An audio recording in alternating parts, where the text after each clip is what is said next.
2017 question 10 part B. A spacecraft P of mass m moves in a straight line towards O, which is the centre of the Earth. The radius of the Earth is r. When P is a distance x from O, the force exerted by the Earth on P is directed towards O and has magnitude k over x squared, where k is a constant.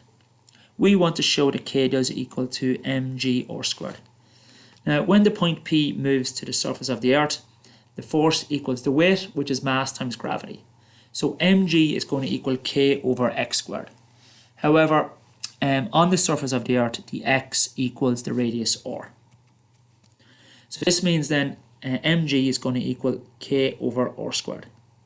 To find out what k is on its own, we can just bring the r squared across and multiply, and then k just equals mg times r squared.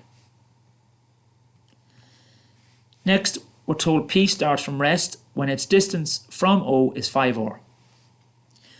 We want to find in terms of r the speed of P as it hits the surface of the Earth, given that air resistance can be ignored. Now, we were told that the force is of magnitude k over x squared. However, as x increases, the force decreases. So that's why we're going to have to let F equals a minus k over x squared. So as x increases, the force decreases. Now, F equals mass times acceleration, and for acceleration we can use v times the vdx. So mv times the vdx equals minus mg r squared over x squared. So the k value is mg r squared. Now the m's cancel out on both sides, and we can just bring this dx across and multiply. So on the left you get v dv, on the right hand side then we've got minus g r squared dx over x squared. Next of all, we can integrate both sides. Now the minus g r squared is a constant that can factorise out in front of the integral. Now we're told that the particle starts from rest, so that means v is 0 when the distance is 5r. We're looking to find the speed v when the particle is on the surface of the Earth. That means the distance from O is r. If you integrate v, you get v squared over 2. If you integrate x to the minus 2, this gives x to the minus 1 all over minus 1. The minus in front and the minus 1 on the bottom would cancel out. And x to the minus 1 can be written as 1 over x.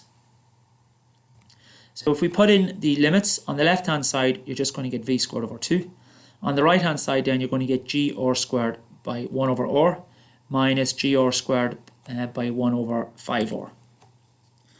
And then on the right hand side the r cancels with the square, and here the r cancels with the square. So we're going to be left with g over r minus g r over 1 minus gr over 5. Common denominator then would be 5. So on the right hand side you would get 5gr over 5 minus gr over 5. And if you subtract, this gives 4gr over 5. If you bring the 2 across and multiply, that's going to give 8gr all over 5. And then v then is going to be the square root of 8gr all over 5 meters per second.